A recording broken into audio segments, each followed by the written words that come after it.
Hola jóvenes, ¿cómo están? Buenos días. Buenos días, profesor, ¿cómo está? ¿Qué tal? Muy buenos días. ¿Cómo está? A ver, no vi su nombre, así que no le, digamos, sé que ha sido una voz femenina, pero buenos días, gracias por estar. Lo que quiere decir que sí me pueden ver y escuchar, ¿no? La semana pasada no tomé el screenshot, así que ahora voy a aprovechar. Quiero comenzar por tomar el screenshot de la semana 16. Ah, muy bien. Ya está. Y hoy día estamos semana 17. Bueno, también tengo que tomar el screenshot de la semana 17, pero a ver. Claro, es que como con ustedes resolvemos las preguntas, como que a veces me olvido, ¿no? De eso. A ver, vamos a resolver las preguntas de la semana 16, la lectura sobre todo, ¿no? Separatas, semana 16, y de paso hacemos nuestro repaso, ¿correcto? Mm,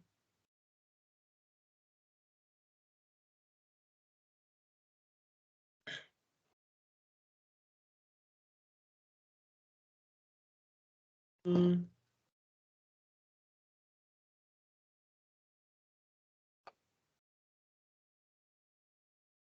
Que mi Word no responde. Ah,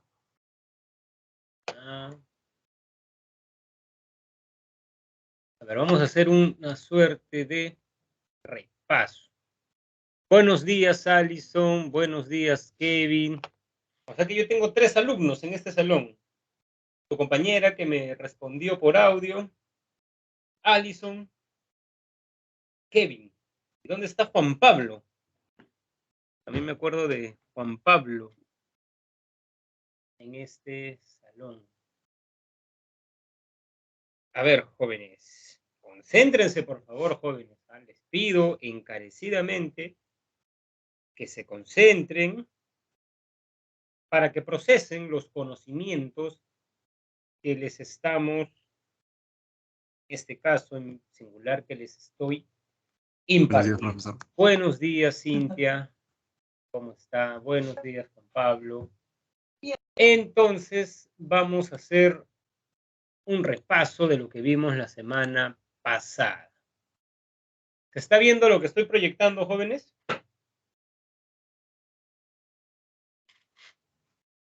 ¿Sí? Ya, perfecto. Muchas gracias.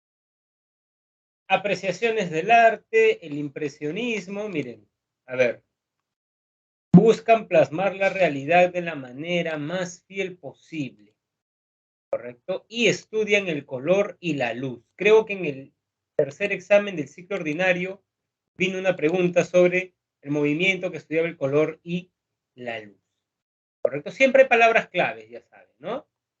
Movimiento artístico que se extendió, intentaba crear un arte que rompiera con los estilos dominantes, por eso es una vanguardia, podemos decir, ¿no? Y los artistas modernos querían incluir el arte en la vida cotidiana, eso es lo clave, ¿correcto? ¿No? El cubismo, como vimos, jóvenes, quería oponerse al renacimiento de que un cuadro tiene un único punto de vista posible. Lo que querían ellos, miren, eso está acá, es que los cuadros se muestren de múltiples maneras, ¿correcto? El expresionismo, recuerden esto es clave, se opone al impresionismo, porque el impresionismo, miren esto, busca plasmar la realidad de la manera más fiel posible. Y miren qué dice el expresionismo. Sostiene un arte con una visión interior e intuitiva, ¿correcto? ¿Qué quiere decir? Que se contrapone, ahí está. Obviamente nosotros hemos explicado con lujo de detalles todo esto, ¿no? Surrealismo, marxismo más psicoanálisis, habla de, digamos, el papel del subconsciente en la fase creativa, ¿correcto? El arte pop es un arte de una sociedad de consumo. En nuestra sociedad tenemos liturgias como ir a comprar, consumir, todo está hecho y listo para venderse. Tenemos nuestros íconos que son las celebridades, Entonces el arte pod es un arte para una cultura consumista. Se produce por eso en escala. No son cuadros en sentido estricto. Andy Warhol, digamos, hacía litografías, lo que quiere decir que las imprimía. Imprimía como, digamos, 40, ¿correcto? ¿No? En cambio, los pintores no hacen 40 cuadros. Hacen a veces 2, a veces 3, ¿no? Por ejemplo, Edvard Munch hizo 3 versiones del Grito, ¿correcto? Teoría de la belleza. Profesor, la belleza depende del sujeto. Mi amigo en el colegio siempre me hablaba de una chica del salón que estaba enamorada y que le parecía bella. Y a mí no me parecía bella, profesor. Ahí está la teoría subjetiva. La teoría objetiva más bien dice que hay algo en el objeto, ciertas características que hace que todo sujeto que se pare delante de él sea considerado bello. La belleza está en el objeto. Platón decía que el arte educaba, la música, la cítara. Otros creían que el arte moralizaba, las fábulas, por ejemplo. Otros creían que el arte nos transmitía una forma del conocimiento, o sea, hay un compromiso del arte con la verdad, porque devela la verdad humana. Muchas veces hemos tenido dudas, no hemos sabido qué elegir, nuestra verdadera vocación o una carrera bien remunerada. Entonces, en ese momento, probablemente nos acordemos de esa frase de Hamlet que dice, to be or not to be, this is the question, ¿no? Ser o no ser, ¿correcto?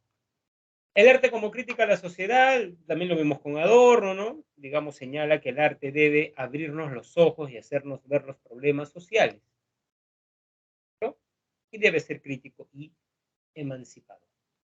Cassirer pone el acento en que el arte es un símbolo, de hecho que es un símbolo, jóvenes, porque si yo pinto un celular, esa pintura es un símbolo de este celular. Si yo quemo esa pintura del celular, no quemo mi celular, ¿correcto? ¿Sí? Gadamer dice que como es algo simbólico, debemos interpretar, ¿correcto? Muy bien, y vimos cómo el arte define nuestra identidad, pero en el Perú, les hice escuchar, creo, una parte de la canción Corazón Contento de Ushpa, como, digamos, hay combinaciones. Tocan huayno con violín. El violín no es algo propio del Perú, no es una creación europea. Llega al Perú, ¿correcto? Tocamos rock y cantamos en quechua. Ahí está el famoso diálogo intercultural, ¿correcto? Muy bien. A ver, vamos a leer la lectura complementaria. Muy bien. Es sabido que el universo del sueño fue el gran eje temático común de los artistas ligados al surrealismo, entendido no solo como movimiento creativo, sino como actitud ante la vida, como atención a imágenes interiores nacidas del influjo del deseo. A través de trabajos de Breton, Salvador Dalí, Paul Devaux, Yves Tanguy, John Miró, René Magritte, Max Ernst, André Masson, Jean Arc, Main Ray, Claude Cahun, Kay Seig, Nafja, Toyet, Dora Maar, Leonor Fini, Remedios Varo, Dorotea Cheney, Ángeles Santos, Merek Oppenheim o Leonora Carrington, cedidos por centros a través de trabajos cedidos por centros como el Center Pompidou, Delight Modern, el Metropolitan, el Museo Thyssen, nos propone un examen minucioso al calado de la relación, entre surrealismo y el sueño, que tendría una influencia decisiva en el arte posterior. La muestra incluye pinturas, dibujos, obras gráficas, collage, objetos y esculturas, fotografías, proyecciones fílmicas, pues el trabajo de los surrealistas se desarrolló en todos los campos que consideraron propicios para enriquecer y expandir la mente. Y ellos fueron los primeros en adoptar avances tecnológicos en la producción y reproducción de imágenes y una estética multimedia para, en definitiva, transmitir sus sueños. O sea, incluso Dalí, jóvenes, tiene una película, o sea, que la creó con Buñuel, que se llama El perro de andaluz. No son fragmentos, ¿no? La cabeza de una vaca, o sea, lo que se le ocurría, no tiene una linealidad, ¿no? Hay desnudos, por ejemplo, esa película fue censurada porque hay desnudos, hay una escena un poco erótica, ¿no? Para, digamos, los años 30, 40, ¿no? Eso fue, digamos, fue una película vetada, ¿correcto? Y una estética multimedia. No fue casual, por ello, su apertura al cine, pues la sala oscura era, según sus planteamientos, un escenario tan adecuado como la noche para propiciar nuestro encuentro con lo insólito y lo maravilloso sin la mediación de la conciencia. Breton llegó a describir el cine como el único misterio absolutamente moderno, y este medio estará presente en la exposición de Thyssen a través de 7 videos instalaciones en las que se proyectarán fragmentos de obras como Un perro de andaluz, ahí está el famoso, digamos, la famosa creación de Dalí con Buñuel, que aborda conceptos tan tratados por el surrealismo como el desarraigo o la desnaturalización sin un orden narrativo claro, a partir de un flujo de imágenes abiertas, ¿no? Muy bien, a partir de lo leído, podemos considerar que en relación al surrealismo,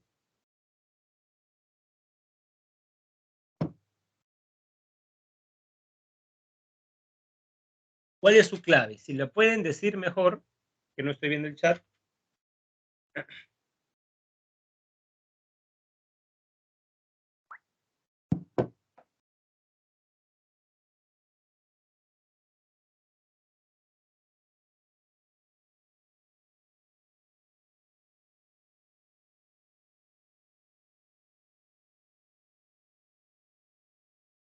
¿Cuál es su clave?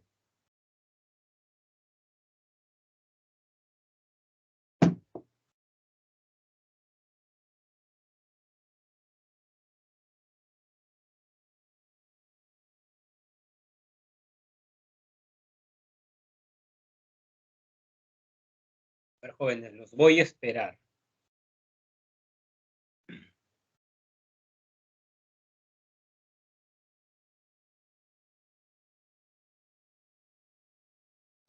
¿Cuál es su clave, jóvenes, a su juicio? Hay una clave nada más posible, jóvenes.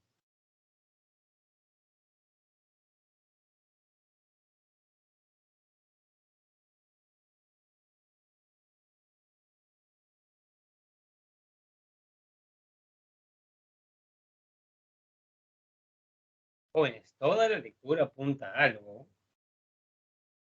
Está muy bien, jóvenes. Mientras ustedes me responden, voy a seguir leyendo la Divina Comedia. Estoy en el paraíso.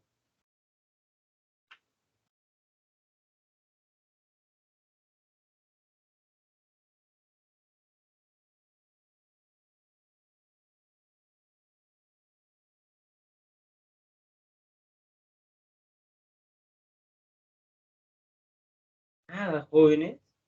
Creo que si digo los espero hasta que contesten, voy a terminar la Divina Comedia y voy a seguir esperando. Pero en este texto hay una clave posible, jóvenes, ¿ah? Hay solo una clave posible. ¿Cuál es? A ver, ¿cuál creen que es la clave? A ver, denme alguna clave, hermano.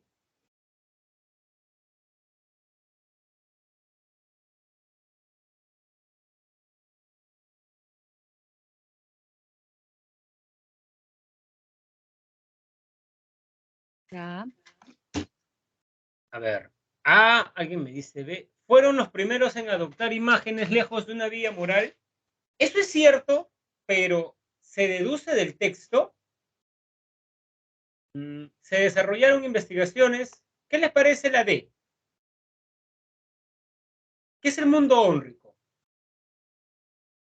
El mundo de los sueños, ¿correcto? Y parece que el texto, ven, está apuntando a eso. Está hablando de los sueños, de cómo liberar, ¿correcto? Para la clave, yo creo que es la D. Profesor, no di con la clave, no hay problema, jóvenes. ¿Saben qué? Lo importante para comprender textos filosóficos es que ustedes lean constantemente. Por eso, sobre todo con ustedes, jóvenes, que tenemos 2 horas, yo me he dado tiempo casi todas las clases para leer los textos, pero ojo, para leerlos, explicarlos, pero tratar de que ustedes pidan la clave, o en todo caso, perdón, den con la clave correcta, ¿no? Entonces, si ven que tienen algunos problemas para textos, practiquen, jóvenes, practiquen, porque en los exámenes de admisión, sobre todo para ustedes, muchas veces vienen 2 textos. A ustedes les vienen 8 preguntas. Lo que quiere decir que, ¿no?, la mitad de las preguntas que les vengan van a ser de texto, ¿correcto? Así que, por favor, hay que practicar los textos. Muy bien, ahora vamos a la clase del día de hoy. Voy a cerrar esto todavía. Porque por un rato, joven. Entonces, filosofía política a 2022, clases y capturas. Semana 17, jóvenes, o sea, después de esta clase nos queda solo una clase. ¿Tienen pena, jóvenes? No, profesor, alegría. Alegría porque ya van a iniciar su vida universitaria, jóvenes. A ver. Voy a tomar el screenshot. Semana 17.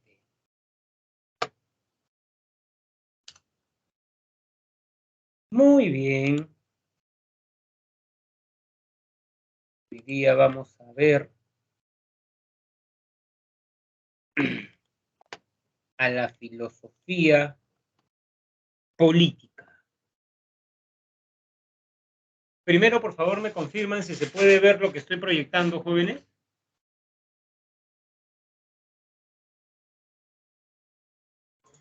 Sí, se ve, se ve. Ya, muchas gracias, Alison. Entonces, estimados jóvenes, vamos a continuar con el desarrollo de este curso y vamos a ver la filosofía política.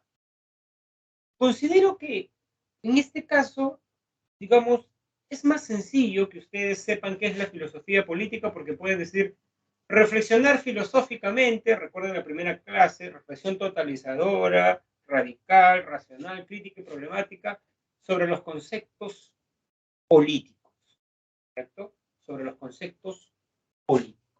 ¿Estamos? Muy bien.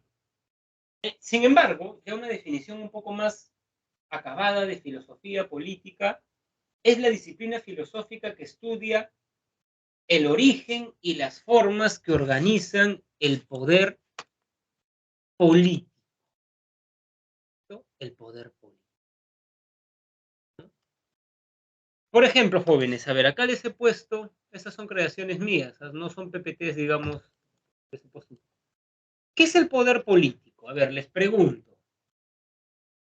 ¿Por qué en el periodo de pandemia, cuando Francisco Sagasti o Vizcarra decían que había inmovilización social, ¿por qué le hacían caso, jóvenes?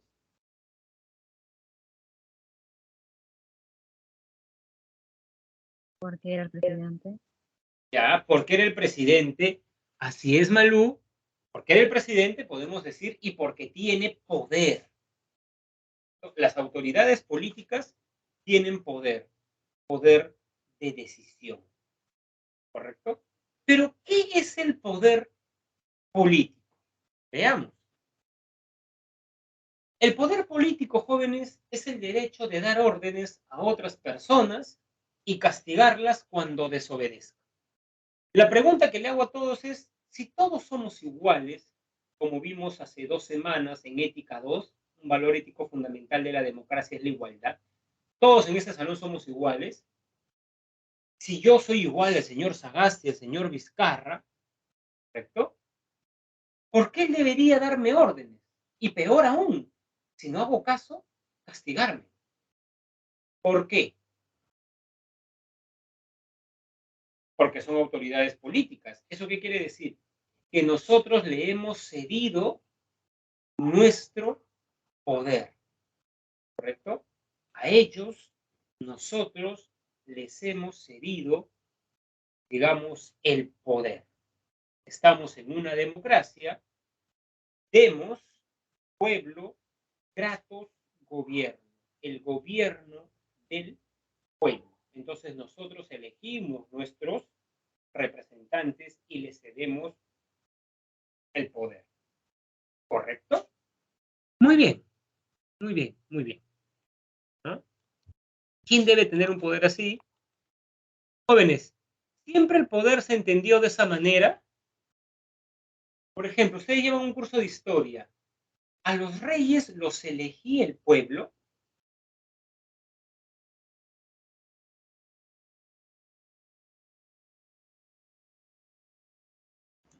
No, no. No, así es.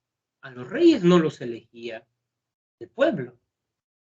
La autoridad política era el rey. ¿Y cómo él legitimaba? Esa pregunta es filosófica. ¿Cómo usted legitima su poder?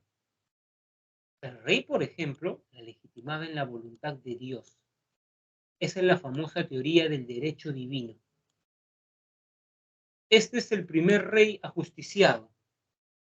No es Luis, el francés, sino es Carlos I de Inglaterra. Hizo lo que quiso en Gran Bretaña. ¿No? Hizo lo que quiso y el Parlamento de Cromwell lo citó. Y el rey de manera soberbia dijo, mi poder no proviene del pueblo, mi poder no proviene del Parlamento, mi poder proviene de Dios. ¿No? Le cortaron la cabeza, ¿no? En la Revolución Inglesa, que es anterior a la francesa. ¿Correcto? ¿No? Muy bien. En cambio, en la actualidad, jóvenes, el poder de Dina está en Dios.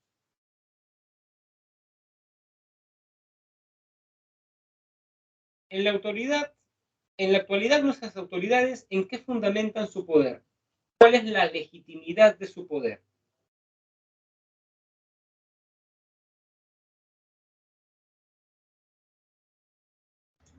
De los ciudadanos. Claro, los ciudadanos o el pueblo. Por eso se habla, por ejemplo, la autoridad política del presidente deriva de la voluntad popular. Aunque en el Perú, en la actualidad, está ocurriendo algo particular, ¿no? Según las últimas encuestas, el 80% no está de acuerdo con Dina, ¿no? Entonces, parece que no tiene mucha legitimidad popular Dina. Y por eso recurre a la fuerza, ¿no? A la fuerza, para querer mantenerse en el poder, ¿no? Y creo que no da señales de querer dejar el Congreso. Estamos viendo, ¿no? Los buffets que comen, las alfombras, cuánto gastan en viaje. En la actualidad, jóvenes, a ver, si uno habla con cualquier persona entendida en el tema, ¿qué es un golpe de Estado? Un golpe de Estado es cuando un poder del Estado quiere captar otro. ¿Correcto? Hay tres poderes: judicial, ¿no? El poder legislativo y el ejecutivo, ¿no? Entonces el Congreso ya tiene a la OMPE, el Tribunal Constitucional, ya la SUNEDU, o sea, está, digamos, bueno, no está, ha avanzado ya, ¿no? Correcto, entonces, eso es interesante, ¿no? Sería bueno preguntarnos, en realidad nosotros vivimos en una democracia. Según los estándares internacionales, el Perú ya no es una democracia, ¿no? Ya no es una democracia. Antes era una democracia débil, ahora ya no lo es, ¿no? Como yo les he dicho muchas veces, ¿por qué? ¿No? ¿Por qué no ponen esas noticias en Cuarto Poder, ¿no? En Canal N, ¿no? Porque parece que hay cierta narrativa, ¿no? Correcto. Entonces, esto que estamos hablando es una pregunta de filosofía política, ¿correcto? Es una pregunta de filosofía política, ¿correcto? ¿No? Miren, acá tenemos algunas preguntas, ahí están, ¿no? ¿Vivimos en una sociedad justa? En Finlandia, todos van a la misma escuela. O sea, todos. El que tiene más dinero y la persona más humilde. El mejor sistema educativo del mundo. Eso no ocurre en el país. En nuestro país. ¿Correcto? En nuestro país, quien tiene dinero puede tener una buena formación en el colegio. ¿No? Los colegios estatales muchas veces no se comparan a los colegios, digamos, de pagas, aunque hay colegios estatales muy buenos también, ¿correcto? ¿Cuál es el origen del poder? Jóvenes, ¿cuál es la mejor forma de gobierno para ustedes?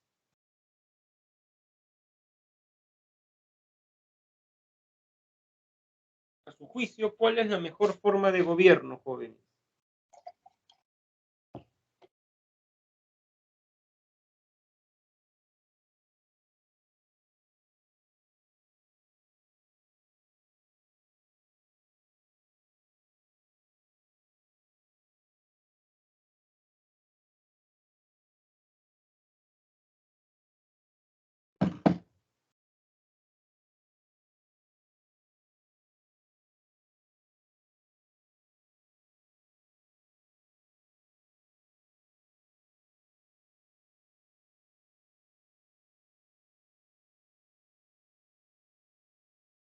¿Cuál es la mejor forma de gobierno, Profesor, jóvenes? ¿me escucha? Sí, dígame. En lo personal, estoy a favor de una monarquía constitucional. Ya, muy bien. Y no, la democracia no le parece la mejor forma de gobierno. Es complicado lo que yo pienso. Es como, a ver, lo que pasa es que en el caso de Brasil o el Reino Unido en su momento funcionó muy bien. El caso peruano, la democracia que hubo, pues ocasionó una especie de anarquía militar en su época y siempre la disputa de poder entre varias personas. Es cierto, No por sé cómo ejemplo, sintetizar lo que tengo en la cabeza. claro, comprendo. Si no le parece la democracia la mejor forma de gobierno, yo le recomiendo que lea Platón. Platón y Aristóteles tampoco creían que era la mejor forma de gobierno, ¿no? Para Platón debían gobernar los mejores, una persona. Pero esa persona no es porque provenía de una familia, sino porque era el más inteligente, el más sabio, el filósofo gobernante, como vamos a ver el día de hoy. Eso es interesante porque muchos filósofos han criticado la democracia. Por ejemplo, para Foucault, no vivimos en una democracia. Vivimos en una dictadura de los medios de comunicación. Los medios de comunicación pueden traerse abajo. Lo vimos con Castillo, ¿no? Lo vimos con Castillo. Que este ministro, que este otro ministro y más. ¿Y por qué no se habla de todos los casos de corrupción de la fiscal? Esa fiscal que se hizo la banderada de la justicia, ¿no? Que a su hermana, por ejemplo, ya la absolvió, ¿no? ¿Por qué no se habla, por ejemplo, jóvenes del premier Otárola, que en su declaración jurada no reconoció a 2 hijos que tiene denuncias por maltrato psicológico, por violencia contra sus exparejas? ¿Por qué no se habla de eso? Parece que ahora la prensa, ¿no? Está más concentrada en los manifestantes que en cambio antes sí, ¿no? Que esta persona, que esto, ¿no? Entonces no se comportan igual, pues.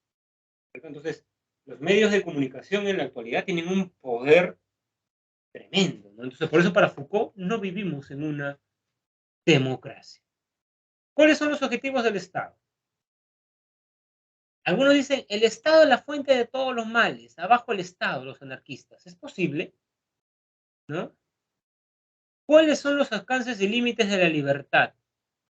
Por ejemplo, jóvenes, ¿el Estado puede matar manifestantes, así como lo ha hecho? Es una pregunta de filosofía política. ¿El Estado puede matar así como lo ha hecho? Y están los videos, ¿no? A un joven lo llaman y el joven cruza la pista y le dispara. O a un mecánico que ayudó a una persona, no estaba en la marcha, estaba pasando, estaba en su local y una persona le cayó algo, lo ayudó y le tiraron una. Esas también son, o sea, ¿cuáles son los límites del Estado?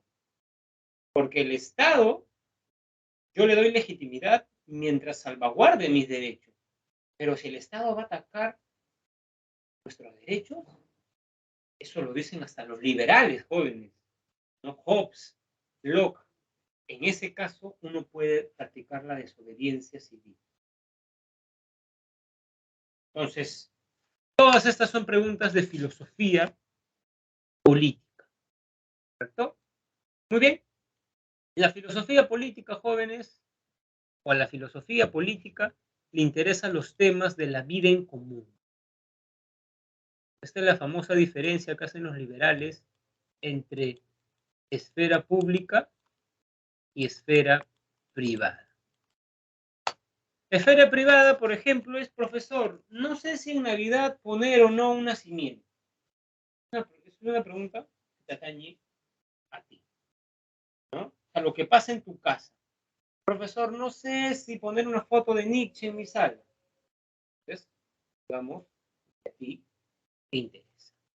En cambio, la vida en común es lo que atañe al conjunto de la sociedad, ¿no? Por ejemplo, jóvenes, San Marcos es una universidad pública. En la Facultad de Letras, en la biblioteca, estimados jóvenes, ponían un nacimiento. Y una chica se quejó, envió una carta al decanato. El Perú es un estado laico. El Perú no se compromete con ninguna religión. ¿Por qué? Porque en el Perú hay católicos, adventistas, testigos de Jehová, vino nuevo, agua viva, budistas, maometanos. Hay una pluralidad de religiones, luteranos, ¿cierto? Protestantes. Entonces, frente a esa diversidad, lo que hace el Estado es mantener la neutralidad. ¿Correcto? La neutralidad. Entonces, como en un espacio público, alegaba esta chica, se iba a poner un nacimiento, ¿no? ¿Correcto? ¿Ustedes qué opinan, jóvenes, que hayan nacimientos en lugares públicos? ¿Están a favor o este argumento de la chica los convence?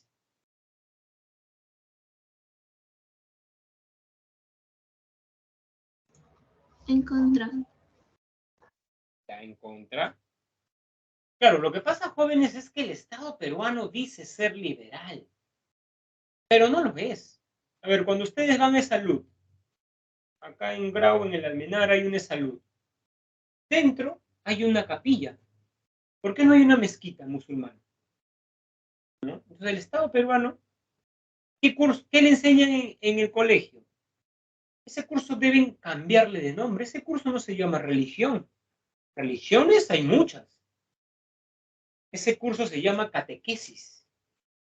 Un curso en una perspectiva católica. ¿Correcto?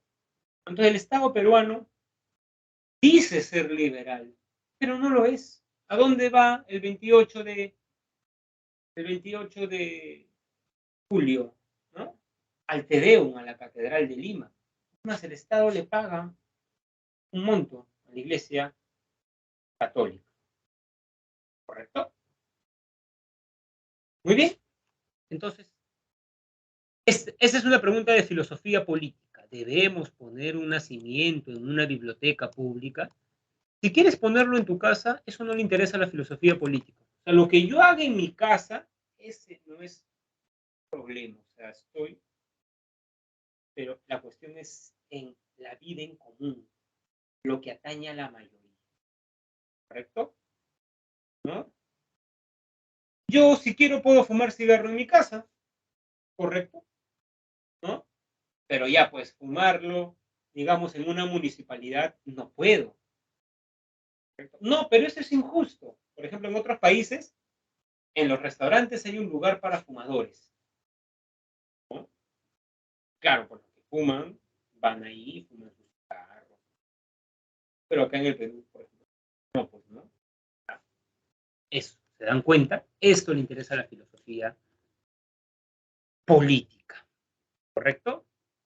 Muy bien. ¿Cuál es la diferencia entre la ciencia política política y la filosofía política. La ciencia política tiene un carácter descriptivo. La filosofía política tiene un carácter normativo. ¿Qué quiere decir? Que a la ciencia política le interesa, por ejemplo, cómo son los políticos. Corruptos, egoístas, ¿no? Falta de empatía. Dicen cómo yo voy a comer comida de tercera, porque yo voy a comer alfalfa. Todos nos gusta rico, ¿correcto? Así son. Véanlo, ¿no? Así son. Llegan al poder, se olvidan, dicen que van a hacer una cosa, van a luchar contra la corrupción y ellos son los primeros corruptos, ¿no? No se quieren ir, dicen que se quieren ir y a la hora de votar en el pleno, votan en contra. Es más, la misma bancada que estaba con Pedro Castillo, no está de los profesores, retiró su firma. Mentiroso. ¿Correcto? O sea, así son. A la ciencia política le interesa cómo son. A la filosofía política le interesa cómo deben ser. ¿No? Cómo deben ser. ¿Correcto? ¿No? Cómo deben ser. ¿Cómo debe ser un político? Dice Platón, racional. Por ejemplo, filosofía política. ¿Cómo debería distribuirse los bienes? De manera equitativa. Pero la ciencia política dice, sí, filósofos, pero así no se distribuye. ¿No? Así no se distribuye, hay una distribución, digamos, ¿no? Igual, ¿no? Al pobre empresario de Gamarra, ¿no? Lo coaptan a que pague su deuda de 10.000 soles. Y el Tribunal Constitucional le perdona a las grandes empresas millones. Tanto así que la SUNAT le ha tenido que decir al Tribunal Constitucional que revoque eso. Jóvenes, solamente para conocernos como electores, hemos elegido alcalde de Lima, bueno, yo no he votado por él, ¿no? Pero ha sido la opinión de la mayoría, a una persona que le debe dinero, que va de impuestos. ¿No? Es que eso ya dice algo de uno, pues, joven, ¿no? Por ejemplo, si yo soy padre, yo no le paso pensión a mi hija, o sea, eso ya habla mal de mí como persona, pues, de hecho que sí. Entonces, ni siquiera he podido llevar bien una casa, ni siquiera me llevo bien con mi familia, que es lo más cercano, y voy a gobernar un país. ¿Se dan cuenta? Pero al elector peruano, yo no sé en realidad qué ve, ¿no? ¿Qué deben ver? Ya no lo sé, ¿no? Porque ahí dicen que los medios ocultan información. Eso es verdad, ¿no? Los medios cuando se sañan con un candidato, ¿no? Pero a otros, digamos, nada, ¿no? Por eso yo creo que es clave en la actualidad, digamos, los medios de comunicación. Aunque claro, también están las redes sociales, ¿no? Lo bueno de las redes sociales es que hay más noticias independientes, ¿no? Hay más noticias independientes, nos enteramos, digamos, a veces de cosas que no necesariamente pasan en los canales, ¿no? Y eso es interesante porque la última encuesta, jóvenes, también muestra, estimados jóvenes, que la gente no le cree mucho a la televisión en cierta medida, a diferencia de antes. Porque la mayoría de la población cree que el Congreso se sañó con Castillo y que lo forzó a dar el golpe de Estado, por más que los medios, digamos, tratan de crear una narrativa, ¿no? De que él y más, la gente no se cree ese cuento. ¿Correcto? Entonces, creo que también, digamos, eso es algo a tener en cuenta, ¿no? El mismo fenómeno Castillo, ¿no? Castillo no ganó mucho, o sea, no gastó mucho en publicidad como Keiko Fujimori, lo sabemos, ¿no? Acaba de salir después de 10 años todo lo que le dio a Latina y a otros canales, ¿no? Muy bien. A ver, jóvenes, vamos a ver ahora a Platón, ¿correcto? Muy bien. A ver, veamos a Platón.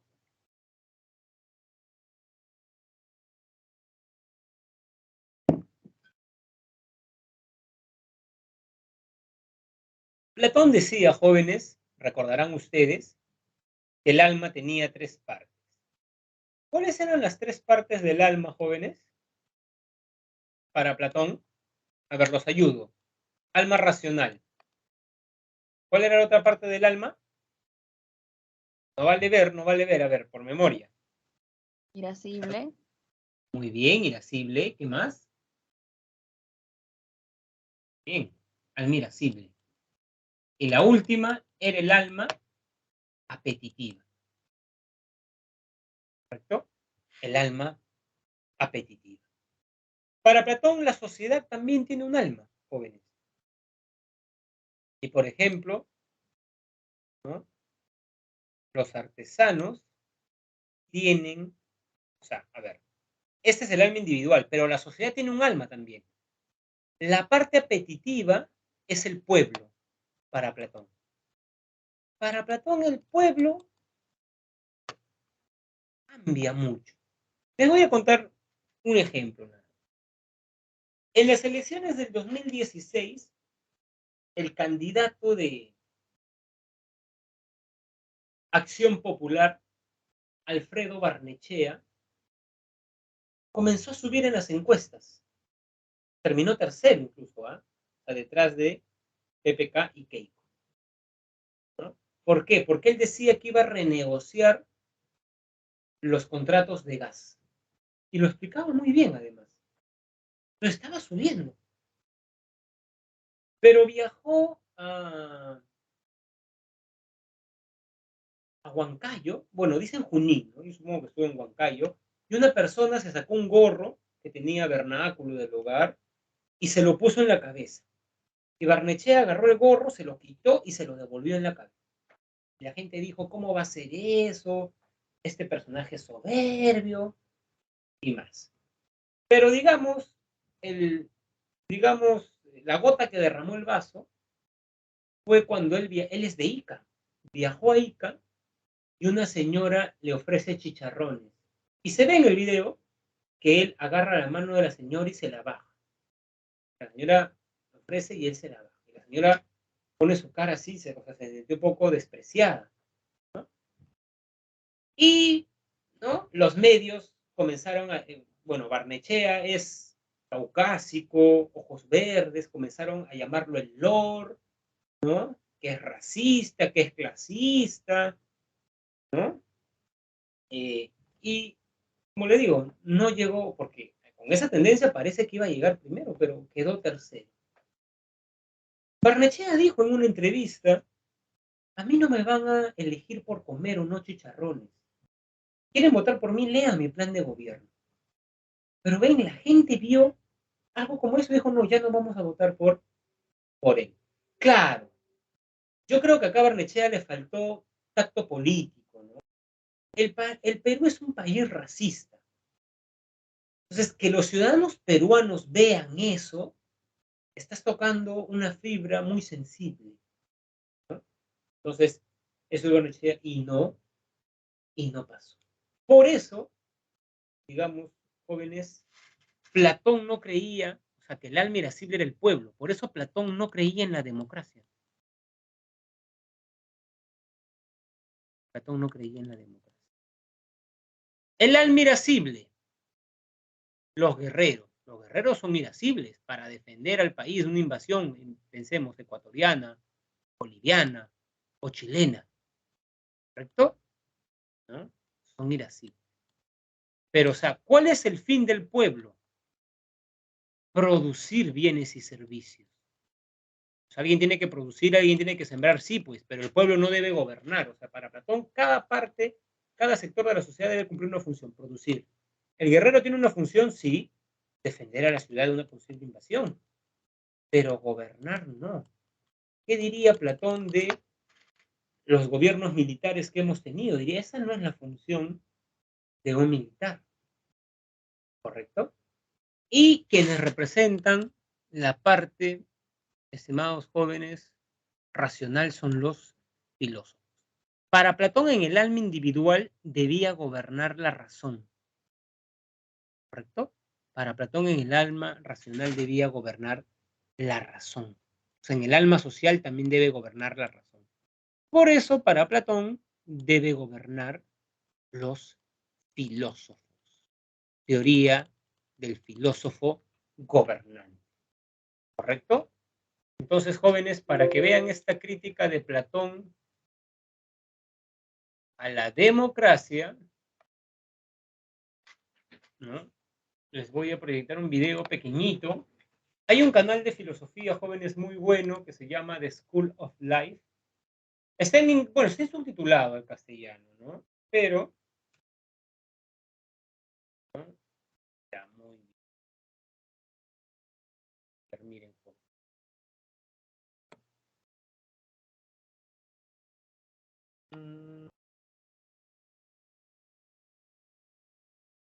Ya, a ver. Miren por qué Sócrates y Platón odiaban la democracia. Lo bueno de este canal es inglés, ¿no? Es que pone, estimados jóvenes, son videos cortos, pero muy bien hechos, ¿no?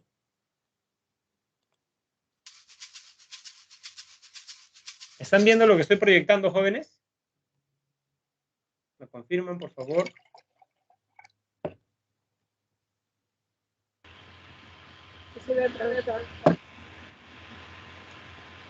Gracias, Evelyn.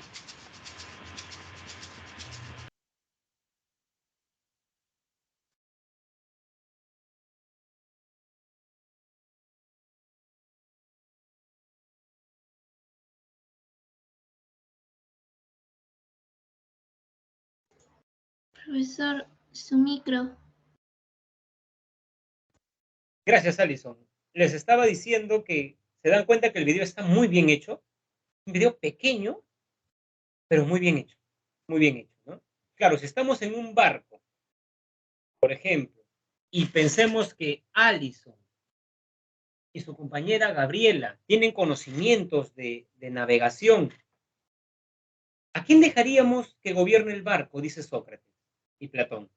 ¿A cualquiera? Por ejemplo, yo no sé nada de navegación, pero como voto, y me cae mejor, pensemos, su compañero o su compañera Holgado, digo, no, mejor que Holgado lo haga. Eso es la democracia, jóvenes. La democracia es que creer que la opinión de la mayoría es la opinión mejor. Mentira, dice Platón. Hay gente más preparada para uno y dos. Y me parece muy bueno este ejemplo del doctor y el vendedor de golosinas. El doctor te dice, ya, no vas a comer, no vas a tomar gaseosa, no vas a comer comida chatarra, vas a hacer deporte, no vas a estar expuesto a la luz azul durante todo el día. Y luego viene el golosinero. Mira, él quiere que tomes pociones, te quiere cortar la pierna, no te deja lo que quieres hacer. Y yo sí, si quieres comer pasteles todo el día, pues come. Si quieres comer, ¿a quién elegiría la gente? ¿Al doctor, que te hace hacer cosas que no te gustan por tu bien? ¿O al que te deja hacer lo que te gusta? Al golosinero. La mayoría de gente elegiría al golosinero. Me parecen muy didácticos estos dos ejemplos que pone Platón en el libro 6 de la República. Por lo cual, como ya le había dicho a su compañero Kevin, que Platón no estaba a favor de la democracia, estaba en contra. ¿Correcto? Muy bien. ¿No? Ahora, entonces, para Platón, la sociedad estaba dividida, debía ser gobernada por los más virtuosos, ¿correcto? Pero eso es en la República. Pero ya en su última obra, Las Leyes, Platón ya no cree que los filósofos deben gobernar, ¿no? Porque los filósofos, dice Platón, son seres humanos y se pueden corromper. Tienen que gobernar las leyes, ¿correcto? Las leyes. Y por eso su última obra se llama Las Leyes, ¿correcto? Muy bien. Aristóteles, obra principal, política, ¿no? El ser humano tiene una tendencia, bueno, primero esto ya lo vimos en antropología filosófica, el hombre es un ser social. ¿Qué quiere decir eso? Que tiene una tendencia natural a asociarse, es un ser político por naturaleza. Lo vimos en la Semana de Antropología Filosófica, el hombre necesita la polis para satisfacer sus necesidades económicas. Comí pan con palta el día de hoy. ¿Usted hizo el pan que comió? No. ¿Usted sembró la palta que comió? Tampoco. ¿No? Entonces, primero, estimados jóvenes, necesita, para satisfacer sus necesidades económicas, de la polis. Para ser feliz, como lo hemos visto en ética, necesita de la polis. Es más, lo vimos también, el hombre para hacerse un ser humano necesita de la polis. Porque solo en una isla, tú dejas a un bebito, bueno, a un niñito de 3 añitos solo en una isla, si vuelves dentro de 10 años y con suerte está vivo, él no habla el lenguaje. No es racional, no es un ser humano como tal. Otra idea importante de Aristóteles es que a su juicio, jóvenes, la polis tiene como fin la felicidad para Aristóteles. Los seres humanos, o sea, a diferencia del mundo moderno, ojo, en el mundo moderno el fin del Estado no es la felicidad. En el mundo moderno, jóvenes, el fin del Estado es proteger tus derechos. En cambio, para Aristóteles, la polis debe contribuir a la felicidad de los ciudadanos, ¿no? ¿Qué diría Aristóteles del Estado peruano? Que más bien nos hace infelices, ¿no? Con sus malas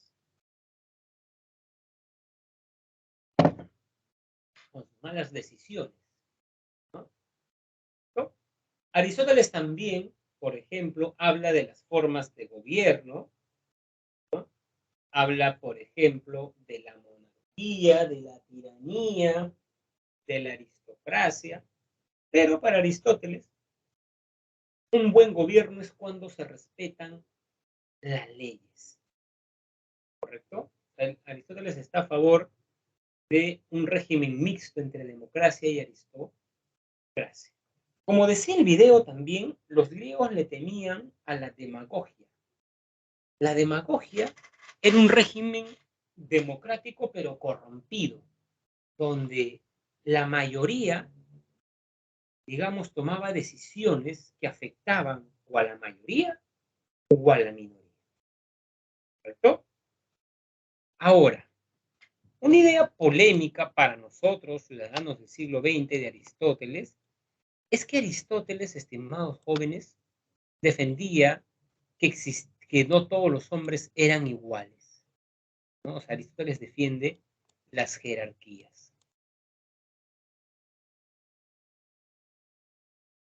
Por ejemplo, jóvenes, hay jerarquía entre un varón y una mujer, de la parte racional y la que no es racional, entre un adulto y un niño, entre un amo y un esclavo. No son iguales, los que están arriba son superiores. Claro que esto choca con nosotros, pues, porque nosotros creemos en la igualdad. Pero Aristóteles decía, por ejemplo, que la mujer no es igual al varón, porque la mujer no tiene la razón tan desarrollada como el hombre. Por eso las mujeres en Grecia eran ciudadanas, sí, pero no iban al ágora. Tenían una ciudadanía recortada. El niño no es racional, va a llegar a ser. Y tercero, jóvenes, ¿no? Los esclavos no eran racionales para Aristóteles. Y por eso Aristóteles decía que algunos nacían para someterse y otros para dominar. La mujer nació para someterse, según Aristóteles. Y también Aristóteles, otra idea que choca nuestra conciencia moral moderna, Aristóteles defendía la esclavitud.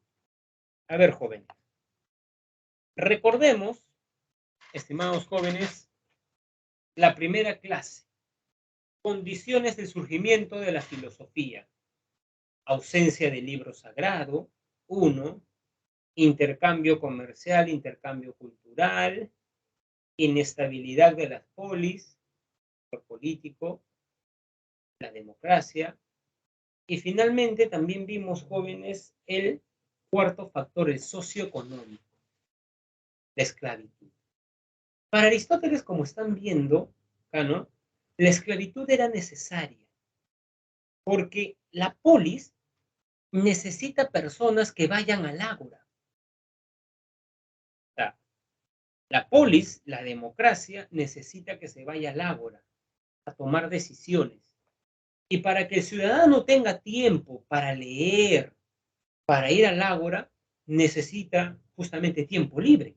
Entonces, si el ciudadano está trabajando, arando, no tendría tiempo libre. Por eso, para Aristóteles, los esclavos son el precio para que una sociedad, digamos, esté en armonía políticamente. Porque si no ocurre lo que ocurre en el Perú, las personas tienen que trabajar, criar a sus hijos, y no tienen tiempo para, digamos, informarse en política, ¿no? O ven un rato y les aburre y cambian de canal. Entonces, los griegos les gustaba la vida pública, pero para eso tenían que leer los informes, esto, ¿no? Entonces necesitaban tiempo libre. Es más, para que surja la filosofía, se necesitó tiempo libre. Para que Aristóteles tenga todo el día para investigar, necesita que sus esclavos cocinen, paren su tierra, le enseñen a su hijo Nicómaco a leer. Ese es como que un poco el precio que tenía que pagar la sociedad griega para su desarrollo, es decir, de Aristóteles. ¿Correcto, jóvenes? Muy bien. Hagamos un primer descanso acá pequeño y volvemos en 2 minutos. ¿Ya?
Muy bien, jóvenes. ¿Podemos continuar?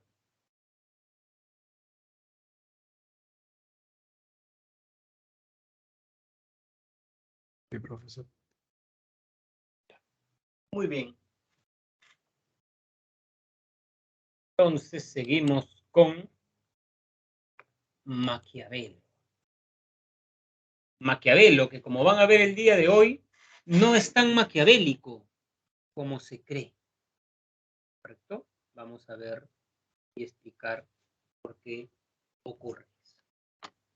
Jóvenes, el Maquiavelo más conocido es el Maquiavelo del Príncipe. ¿Correcto? Pero claro, el Maquiavelo del Príncipe, jóvenes, es un Maquiavelo particular. ¿Ya? ¿Por qué? A ver, el Maquiavelo del Príncipe nos enseña qué hacer cuando estamos en una ciudad que hay varias facciones y uno entra al poder, lo matan, lo derrocan, o sea, cuando hay guerra civil y hay mucha inestabilidad. Cuando estamos en esas condiciones que no son normales, son condiciones excepcionales, lo que debe hacerse, dice Maquiavelo, ojo, en esas condiciones es que llegue un príncipe fuerte, ¿no? Fuerte como un león, ¿no? Que sepa mostrar ferocidad, matar, ¿no? ¿Correcto? Pero también astuto, como una zorra. Eso dice Maquiavelo, ¿no? Debe tener, digamos, las características de un león y de un zorro. Fuerte, porque cuando uno debe aplicar la violencia, la debe hacer, ¿no? Si salen a marchar mucho y tú matas, la gente que sale a marchar va a decir, pero yo mañana puedo ser yo. Entonces, según Maquiavelo, sí, debe ser violento, sí, debe ser astuto para ver si alguien te va a dar un golpe de Estado, si te va a traicionar, sí. Entonces, no tiene por qué ser moral el príncipe. Si tiene que mentir, tiene que mentir. Si tiene que decir, si se va Pedro Castillo, yo me voy con él, una mentira, ¿no? Que la dijo en Puno, ¿no? Por eso el pueblo puneño dicen que estaba resentido con aquel entonces la vicepresidenta, ¿no? Si tienes que cambiar la constitución, por ejemplo, porque no hay reelección, tienes que hacerlo. Y justamente en ese contexto viene la famosa frase, ¿no? El fin justifica los medios, que en sentido estricto no está en el príncipe, ¿no? Pero hay un párrafo donde sí se dice más o menos esa idea, ¿no? Que el príncipe debe estar dispuesto a cualquier cosa para conseguir el fin de conservar, mantener y obtener el poder. A cualquier cosa. Entonces, si tú tienes que matar a tu hermano, que también, ¿no? Pues hazlo. Si tienes que traicionar, aliarte con, ¿no? Hazlo. Entonces, justamente Maquiavelo separa la moral de la política.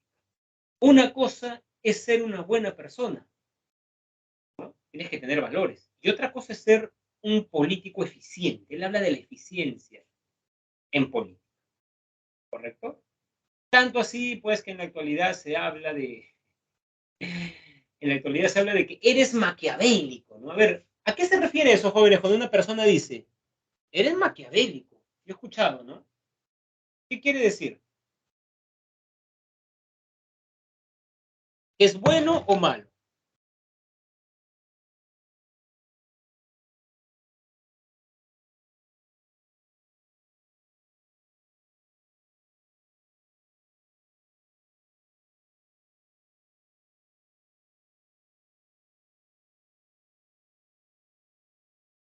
Esa palabra se ha filtrado, digamos, en el lenguaje, ¿no? El maquiavélico. Esa persona está dispuesto a cualquier cosa para lograr lo que quiere, ¿no? En política hay maquiavélicos, pero, y acá viene el detalle importante, jóvenes, ¿no? Maquiavelo hablaba de la concentración del poder en un solo hombre, en el príncipe, pero este es el Maquiavelo del príncipe, que como ya les dijimos, es un Maquiavelo que está en una guerra civil y quiere poner orden, mano fuerte. En esas circunstancias, ¿estamos? ¿No? Pero, estimados jóvenes, el Maquiavelo de los discursos de la primera década de Tito Livio es distinto, ¿correcto? Por ejemplo, el Maquiavelo que da consejos para una ciudad que no esté en guerra civil, para nada diría que el poder se concentre. Miren, el verdadero Maquiavelo en realidad es republicano. La mejor forma de gobierno no es la monarquía para Maquiavelo. Profesor, pero en El Príncipe, sí, es que en El Príncipe Maquiavelo habla cuando estás en una guerra civil. Tienes que poner orden, lo que pasaba un poco en la Florencia de Maquiavelo, que venían los guelfos, ¿no? Y estaban, ¿no? ¿Correcto? Pero en condiciones normales, la mejor forma de gobierno es una república. Y la república funciona sobre 3 pilares. Primero, respetar las leyes. Miren, ¿eh? El primer Maquiavelo, diríamos, el Maquiavelo del Príncipe, dice que las leyes, dicen que puedes cambiar las leyes. El segundo dice, no, se deben respetar las leyes, no los caprichos. ¿Correcto? 2, instituciones políticas donde se tiene voz y voto, las personas, ¿no? O sea, digamos, el representante político no puede hacer lo que quiere. Para eso va a tener Tribunal Constitucional, Fiscalía, Contraloría, ¿se dan cuenta? Instituciones para que participen los ciudadanos. Y obviamente los ciudadanos deben estar, estimados jóvenes, interesados por la política. Jóvenes, para que funcione una forma de gobierno, debe haber una ciudadanía vigilante, ¿correcto? Entonces, acá les quiero decir algo, quiero permitirme un momento para hacer un comentario. Cuando hablamos de corrupción, jóvenes, nosotros cuando hablamos de corrupción, pensamos en el Congreso, ¿no? Digamos, en el Palacio de Gobierno. Jóvenes, una pregunta. ¿Hay ciudadanos que son corruptos?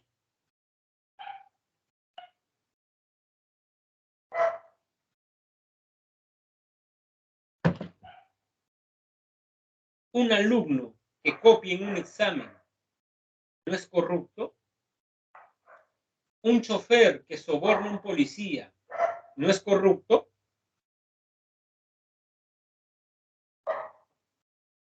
¿Se dan cuenta? La corrupción no solamente está en la clase política, jóvenes, ¿no? También está en la ciudadanía. También está en la ciudadanía. Corromper, que se malversen las relaciones sociales,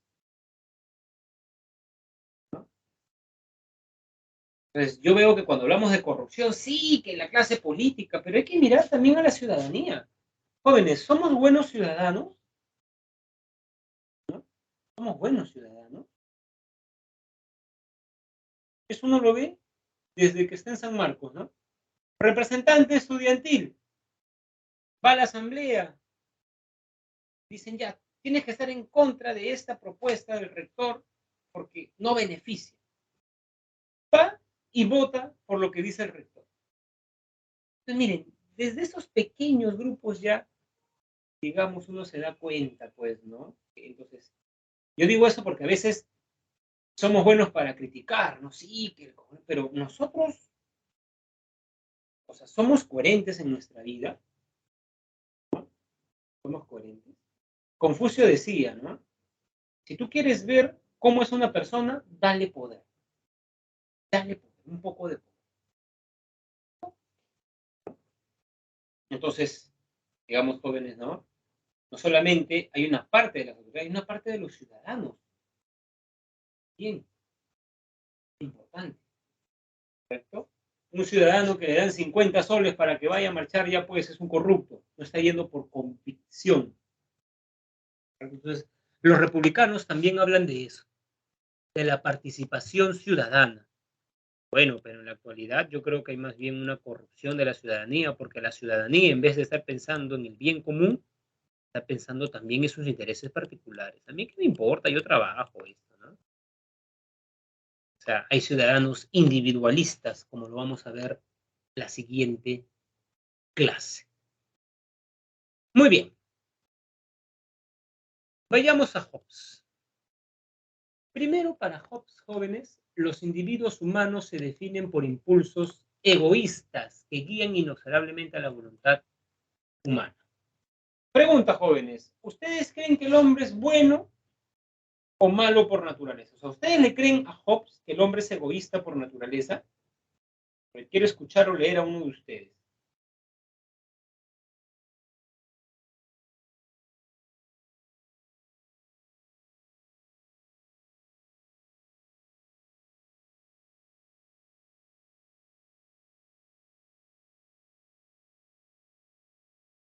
Creo que Juan Pablo tiene el micro prendido, pero no lo escucho.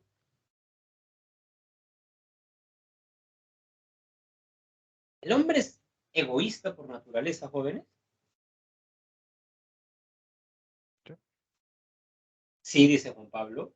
Muy bien. ¿Cómo usted ha llegado a esa conclusión, Juan Pablo?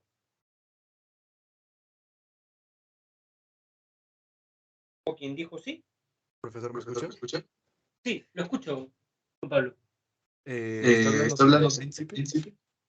¿O No, sobre Hobbes. ¿Usted cree que el hombre es egoísta, como dice Hobbes? ¿Está de acuerdo con él? Sí. ¿Por qué? Porque de alguna forma se trata de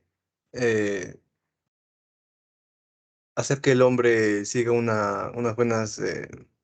para eso se enseña los valores, para eso se aspira a una buena imagen, a, a ser noble, a ser solidario, a no actuar como un animal, a no matar.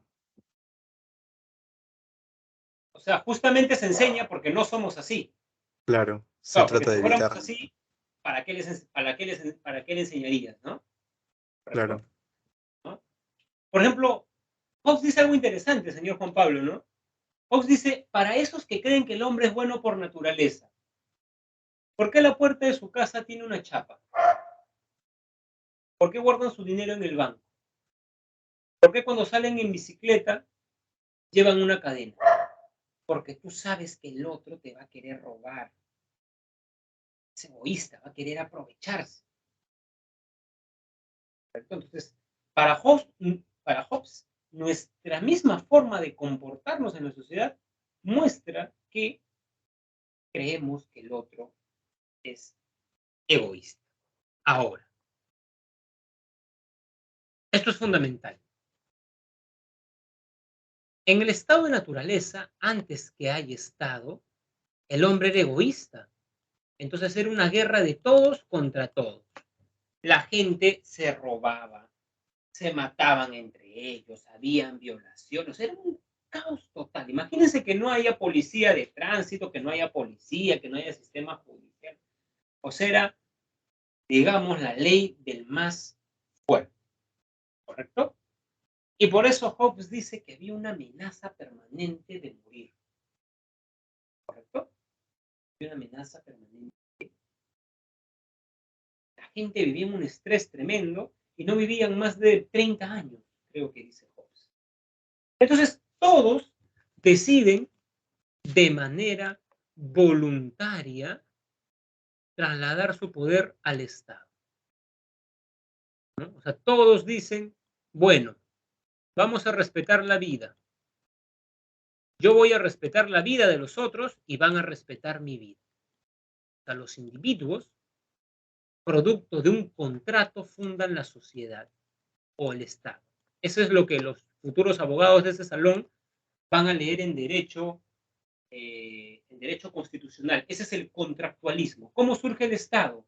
Producto de un contrato social, la Carta Magna, la Constitución.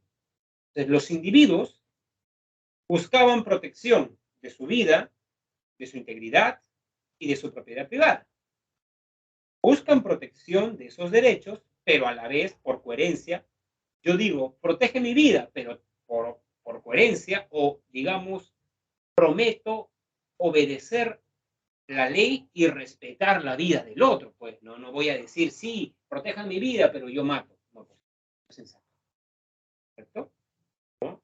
Entonces, producto de el contrato surge el Estado, ¿no? Surge el Estado. Entonces, miren, acá dice, los individuos egoístas asocian en la que firman un contrato, según el cual todos y cada uno delegan, claro, delegan su poder al Estado, ¿no? Delegan su poder al Estado. Entonces, eso es interesante porque en la sociedad, ya no en el estado de naturaleza donde todo, en la sociedad la gente va a seguir siendo egoísta, pero ya no va a robar, no porque no quiera, dice Hobbes, sino porque va a ver que el Estado lo va a castigar. Al que roba, a prisión. Al que mata, pena de muerte. Por eso Hobbes dice que detrás de la ley está la espada. O sea, en la sociedad la gente no es que deje su egoísmo, la gente que ve una bicicleta o una moto por la avenida Salaberry, donde me robaron mi bicicleta hace un par de meses, digamos, va a querer robar, pero no lo hace porque hay una cámara, porque hay un serenazgo, ¿correcto? ¿No? Entonces, el Estado debe infundir temor. El individuo debe tener temor de, podríamos decir, el castigo que dé el Estado, ¿no? Porque el Estado tiene un poder y eso infunde temor, ¿correcto, jóvenes? En los individuos.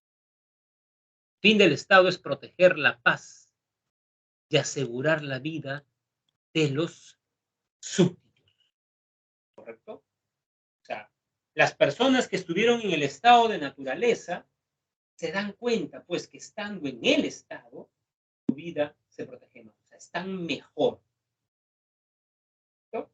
Están mejor. Y por eso respetan esa vida. Pero ojo, y esto es sumamente importante para Hobbes, y por eso les han creado acá. El poder del Estado debe ser un poder concentrado, un poder absoluto. Ahí está. A ver, ¿qué filósofo hablaba de la división de poderes? ¿Lo recuerdan?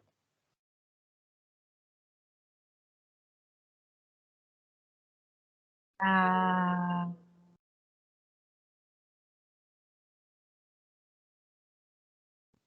Montesquieu. Muy bien, Malú. Así es. Montesquieu o Montesquieu, ¿no? Las dos formas. Él hablaba de la división de poderes. ¿Qué decía Montesquieu? Que el poder corrompe. El poder corrompe. Y el poder absoluto corrompe. Lo mejor es dividir el poder. Los tres poderes del Estado, el poder ejecutivo, el poder legislativo y el poder judicial. Porque si yo tengo todos los poderes, puedo matar al del poder judicial, que yo lo he nombrado, le digo, oye, soy el monarca acá, pues, ¿no? He matado porque eso ya. No me digas nada, archívame ese caso. ¿No? Entonces, ¿hay más corrupción? Sí. ¿No? Entonces, Hobbes no cree esta argumentación un poco de Montesquieu, porque Hobbes diría, miren, Hobbes estoy seguro que pondría el ejemplo del caso peruano. Jóvenes, el Congreso desde 2016 ayuda, pues un Congreso obstruccionista. Desde que ganó PPK, ¿se acuerdan ese Congreso que tuvo de mayoría fujimorista? Que se bajaron a uno de los mejores ministros de educación que hemos tenido en décadas, a Saavedra, ¿no? Quería meter cable. Entonces, yo no entiendo, jóvenes, cómo con Castillo pasó Keiko, ¿no? Porque era evidente que Keiko nos puso en esa situación, ¿no? Porque además tenemos el chat donde ella decía, sí, que ahora van a ver quién tiene poder, que vamos a censurar, que lo vamos a buscar y más. ¿Correcto? ¿No? Entonces, jóvenes, Hobbes diría que eso pasa cuando divides poderes. Que un poder con otro se pelean, que Congreso con, ¿no? Digamos, por ejemplo, Pedro Castillo pudo haber querido hacer muchas cosas, pero eso tenía que pasar por el Congreso. Y el Congreso no lo quería, pues, lo archivaba. Hobbes diría, ahí está, por eso no debe. Bueno, personalmente, yo estoy de acuerdo con Montesquieu. Yo creo que a pesar de lo problemático que es la división de poderes, es mejor que el poder esté concentrado. Porque cuando el poder está concentrado, las personas, hay un caso de corrupción, pero ya desvergonzado. ¿Correcto? Por eso el gobierno más eficaz es la monarquía. ¿Correcto? ¿Quién no está de acuerdo con Hobbes? Locke. ¿No? Locke. Porque claro, Hobbes, jóvenes, no veía con buenos ojos la Revolución Gloriosa de 1648, la de Cromwell, ¿no? Y además que Hobbes era renuente a los cambios. Podríamos decir que Hobbes decía, pero tú has elegido, digamos, ese presidente, y ahora, digamos, pero tú lo elegiste. Tú buscaste protección, pero prometiste obediencia. Ese es un poco, ¿no? El argumento de era conservador, digamos, no veía con buenos ojos el cambio. Locke era un poco más progresista, hace una crítica a Hobbes y dice, hay dos críticas que vamos a ver en esta clase, ¿no? La primera es que, claro, a ver, mejor comencemos por John Locke, como lo vamos a ver en la siguiente clase, al igual que Hobbes, era liberal, ¿correcto? ¿Qué quiere decir eso? ¿No? Bueno, era liberal y contractualista. O sea, él cree, al igual que el estado de naturaleza, todos contra todos, ¿no? Y luego pasamos al Estado. Pero hay una diferencia acá con Hobbes, que para Locke, en el estado de naturaleza, nosotros ya teníamos nuestros derechos, por eso son derechos naturales, propiedad, integridad física. Pero el problema es que como no había un Estado, la gente robaba, mataba, y no había problema. Entonces, por eso Locke dice que no es que en la sociedad civil, en el Estado, se creen los derechos, esos derechos son naturales. Lo que pasa es que esos derechos se salvaguardan mejor en un Estado. Hay una autoridad, ¿no? Entonces, de nuevo, el Estado surge por un contrato con la finalidad de salvaguardar nuestros tres derechos: vida, libertad y propiedad privada. ¿Correcto? Sin embargo, y acá hay otra diferencia con Hobbes, para John Locke, estimados jóvenes, el Estado no puede poseer un poder absoluto, ¿no? Debe haber, por ejemplo, el poder ejecutivo debe estar en el monarca, pero este debe ser limitado por el poder legislativo. En el Perú diríamos, ¿no? El presidente y el Congreso. Por ejemplo, jóvenes, ¿en Inglaterra sigue habiendo rey o reina? ¿Sí o no? ¿Qué dice? ¿O ya hay una democracia ahí?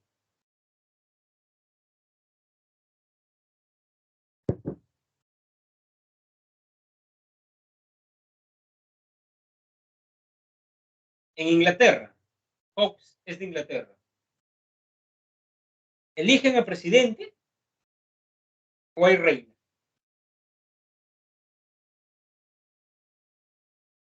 O rey.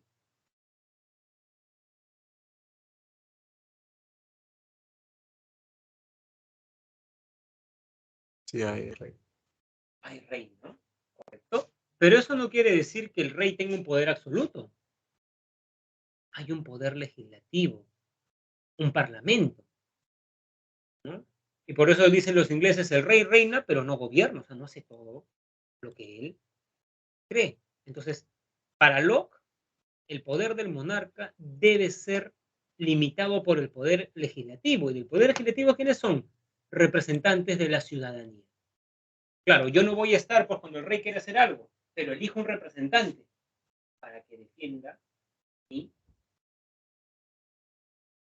Yo no voy a estar en el Congreso cuando debatan, digamos, jóvenes, la ley de unión civil, pero si yo estoy a favor, elijo un candidato que dice, yo voy a estar a favor de él. Entonces, ya cuando voten, él vota a favor y yo digo, él me representó. Y yo estoy a favor de que los mismos se casen, entonces, él, vamos,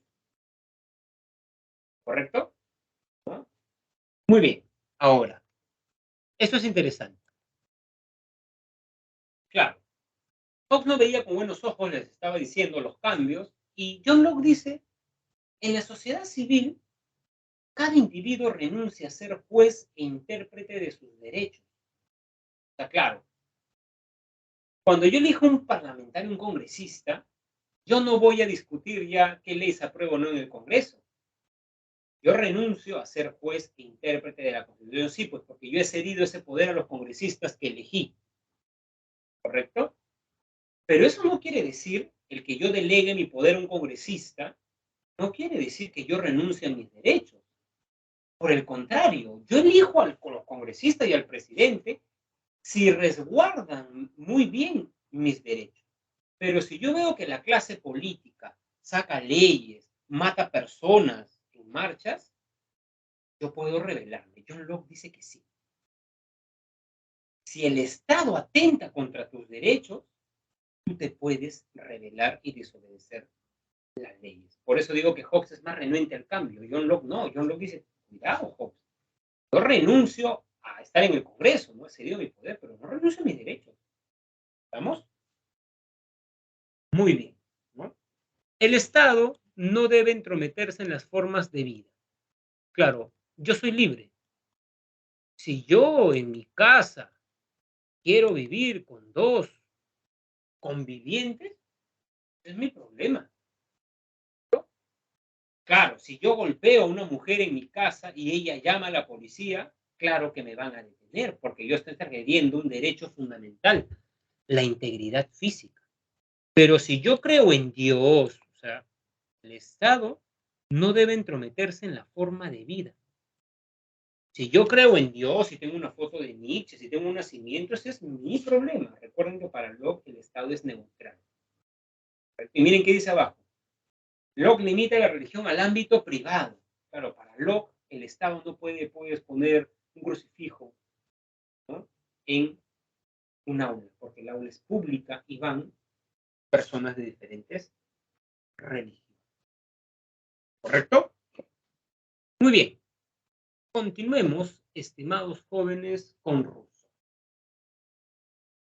Rousseau se opone a, estimados jóvenes, Hobbes, porque dice que el hombre está orientado para el bien. El hombre es bueno por naturaleza y la sociedad lo corrompe.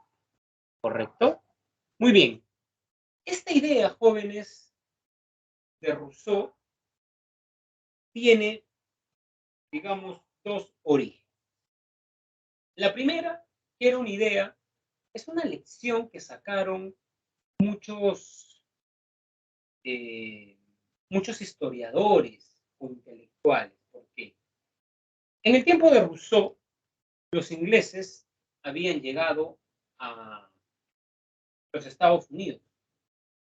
Y claro, los estadounidenses, los aborígenes, eran buenos, eran trabajadores, justos con su familia, justos con la comunidad, se preocupaban por ser buenas personas.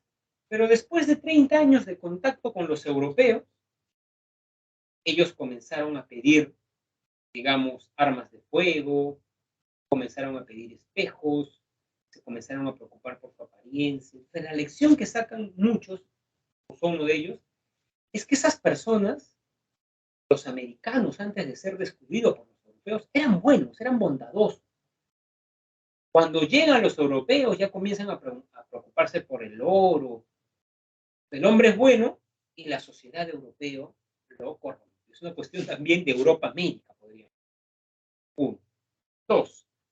Rousseau era de Ginebra, Suiza, diríamos ahora. Era un chico de campo, le gustaba caminar por el campo, pensar. Él dice, ¿no?, en uno de sus libros, que los momentos más felices de su vida ha sido cuando ha caminado solo.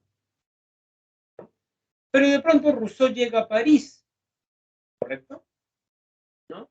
Y en París ve una sociedad, ¿no?, digamos, en los salones de café, las mujeres con escotes, maquilladas, mentirosos, hipócritas. Entonces, un poco la lección que saca también Rousseau es que el hombre del campo es mejor y que la sociedad, la civilización, lo corrompe.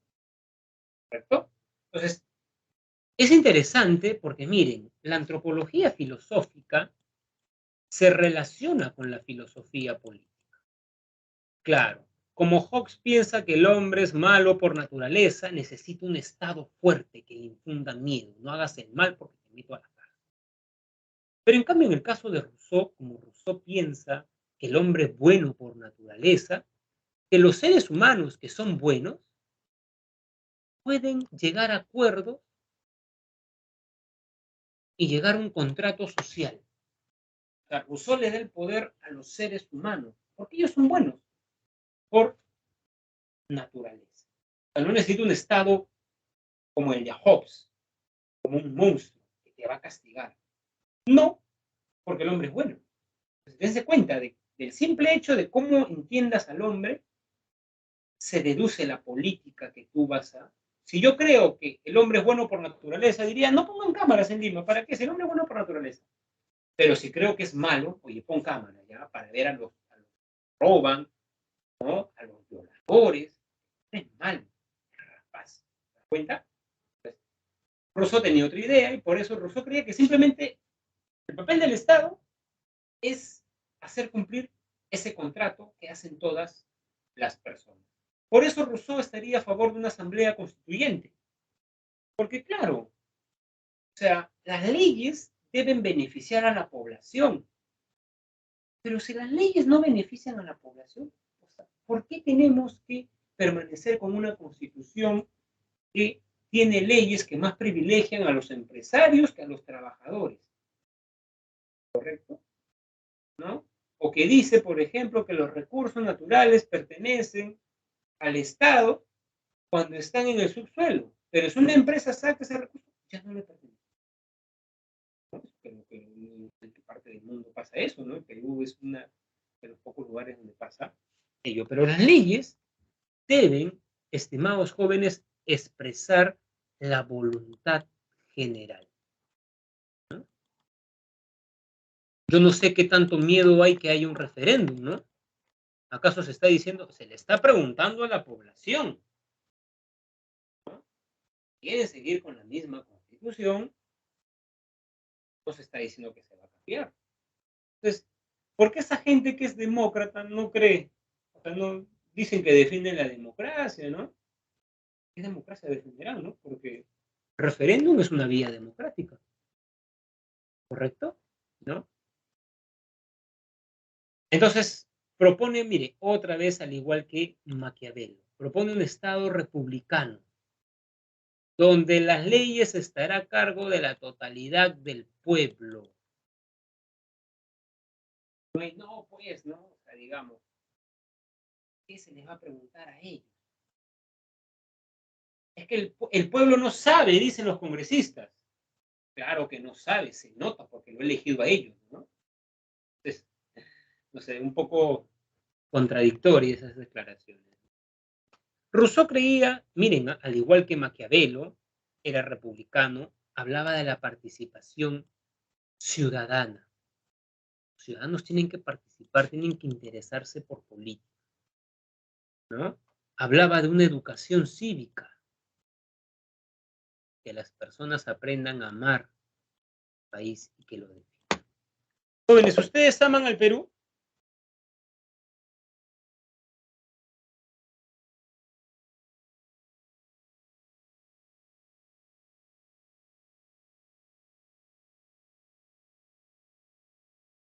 ¿Aman al Perú, jóvenes?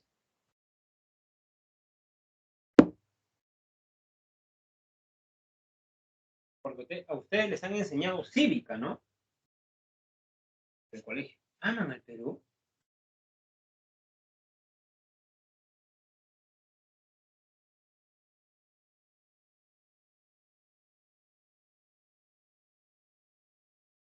¿Cómo interpreto ese silencio? ¿No? Profesor, Dígame. yo creo que uno no puede amar algo que no conoce. ¿Ya? ¿Y usted no conoce el Perú?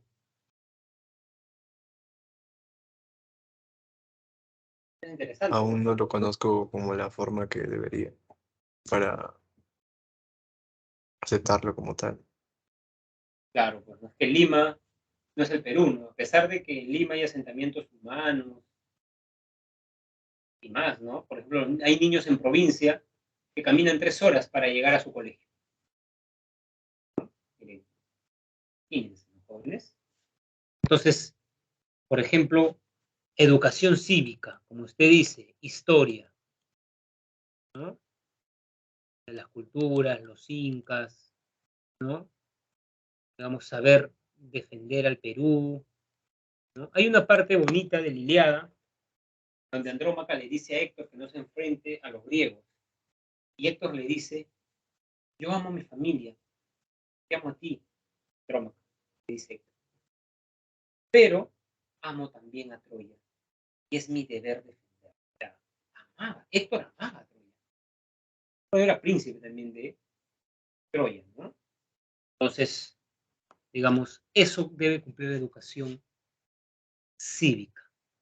Más bien, usualmente lo que vemos jóvenes de la clase política y más, a veces nos hace un poco tener reparos, ¿no? John Rawls. A ver, jóvenes. John Rawls se pregunta, todos queremos vivir en una sociedad justa. ¿Cuáles son las características o principios normativos que deben cumplirse en una sociedad justa? ¿Qué debe tener una sociedad para ser justa? Esos son los principios normativos, ¿no? Ahora, ¿saben cuál es el problema para Rawls?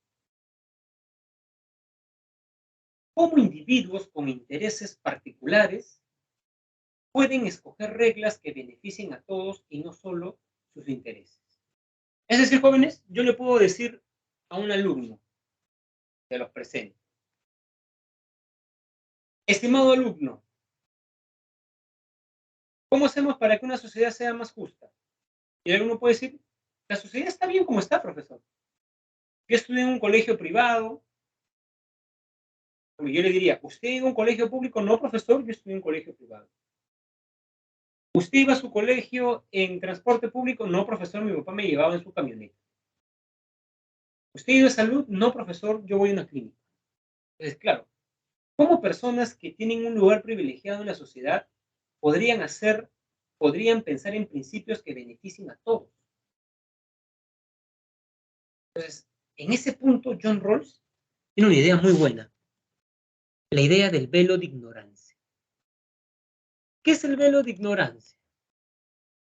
El velo de ignorancia consiste en el desconocimiento de la posición que los sujetos tienen en la sociedad. Es decir, jóvenes, el velo de ignorancia, imagínense que ustedes están en la barriguita de su mamá. Y les hago la pregunta, ¿qué principios debería guiar a la sociedad para que sea justa? Entonces, ustedes están en la barriguita de su mamá. No saben si van a ser varones o mujeres. Si sus padres van a ser ambulantes que venden agua en la estación del tren o si van a ser profesionales. No saben si van a ir a colegio público o privado, o si van a ir a salud o a clínica. En esa situación, ¿en qué tipo de sociedad te gustaría vivir? Pues ahí la posición del primer joven que decía, no, la sociedad está bien, profesor, ¿no? Ya va a cambiar porque va a decir, quizás me toca ir a un colegio público. Diría, bueno, profesor, me gustaría que hayan buenos profesores en colegio público. Me gustaría que hayan buenos doctores en salud. ¿Ven? Solamente poniéndonos el velo de ignorancia, nosotros vamos a pensar en ideas que beneficien a toda la sociedad. Porque si hablamos desde nuestra situación privilegiada, digamos, ¿no? Hay personas que dicen, sí, pero yo he estudiado y más. Yo he progresado. Jóvenes, para estudiar, hay que pagar la pre. Ustedes no tienen que trabajar. Porque tienen que repasar en la tarde. Con la universidad, las copias, la comida. Entonces, ¿no? Digamos, ¿no? Hay que también ver ello, ¿no? O sea, me parece muy buena la idea del velo de ignorancia, porque la idea del velo de ignorancia nos hace superar este problema. Nuestro lugar en la sociedad y nuestros intereses. No, imagínate que no sabes qué lugar te va a tocar en la sociedad. ¿No? ¿Correcto? Solamente, o sea, si no supiéramos en qué lugar, acerca del lugar en el cual vamos a nacer, ¿en qué tipo de sociedad te gustaría vivir? En este contexto, la única manera de beneficiarse es haciendo reglas que beneficien a todos. Esto hay que decirle a lo del Congreso, ¿no? Lo del Congreso hacen reglas que benefician a los grupos de poder que los han puesto ahí, ¿no? ¿Correcto? Solamente desde el velo de la ignorancia se pueden plantear ideas, digamos, ideales normativos justos para una sociedad.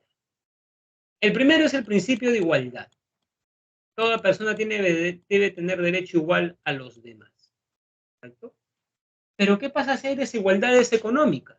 Bueno, las desigualdades económicas deben permitirse, creo que acá estaba, desigualdades económicas deben permitirse siempre y cuando, deben permitir siempre y cuando redunden en el mayor beneficio de los miembros menos aventajados. Esto se da mediante el sistema tributario. El sistema tributario, pues si tú ganas más de 48.000 soles al año, tributas de todo lo que ganas, ¿no? Creo que es 2.800 soles, más o menos, 500, ¿no? Y si ganas más, no sé, pues de 100.000 soles, tributas más.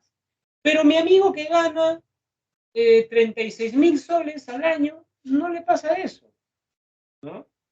Y claro, el Estado tiene forma de darse cuenta. Ese dinero excedente que tú tienes, si tienes un carro, si tienes un predio, el Estado lo lleva a las personas más necesitadas mediante subsidios, ¿no? Beca 18, cuna. Y eso pasa en cualquier lugar del mundo. Eso no es ser comunista, ¿no? En cualquier lugar del mundo pasa eso. Es más, en el Perú no es tan fuerte eso, ¿no? Pero en otros lugares, sí, ¿no? ¿Correcto? Yo no sé si esa gente que está en contra de esto en realidad lee, ¿no? Ese es, digamos, lo dudo, ¿no? Porque dicen algunas cosas en realidad sorprendentes, ¿no? En Estados Unidos se aplica eso, jóvenes. ¿Y es comunista? No, pues, no. John Rawls es de Estados Unidos, ¿no? ¿Correcto? Los cargos y puestos deben estar abiertos para todos, ¿no? Jóvenes, ¿ustedes pueden ser congresistas? ¿O los cargos están cerrados solamente? No. Las desigualdades económicas se deben permitir siempre y cuando redunde en, digamos, redunde en beneficios para los más necesitados y los cargos estén dispuestos a todos. ¿Correcto? Eso es lo que dice John. Acá una suerte de resumen de lo que hemos visto. Ya saben que la disciplina filosófica reflexiona sobre el Estado, las leyes, el poder político y la ciudadanía. Ya saben que Platón dividía la sociedad en segmentos, cada segmento debía cumplir un fin y los filósofos debían gobernar. Primera etapa. En la segunda etapa, la vejez dice que las leyes deben gobernar. Recuerden que para Aristóteles el ser humano es un ser político, necesita de la polis en muchos sentidos.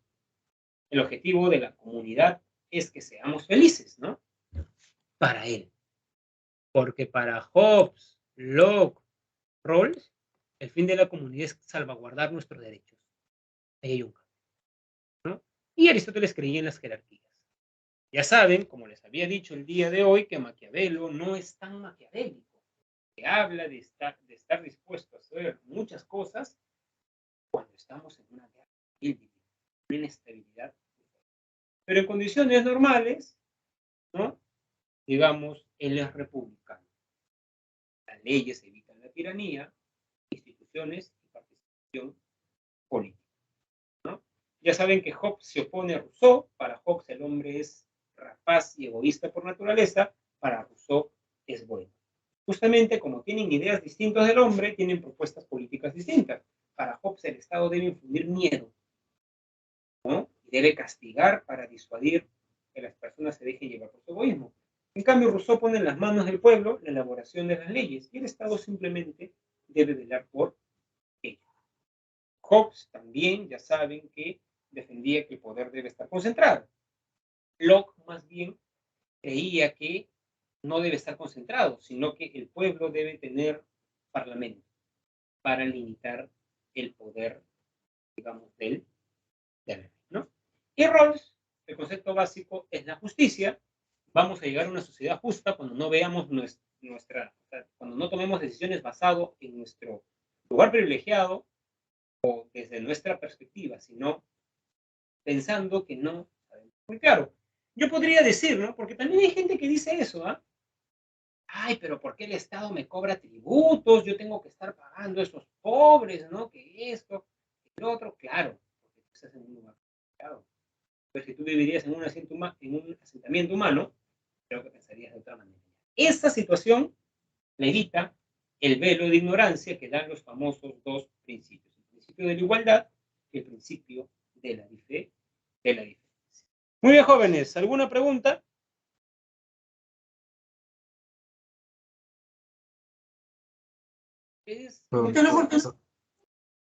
Dígame, ¿tienen una pregunta, Juan Pablo?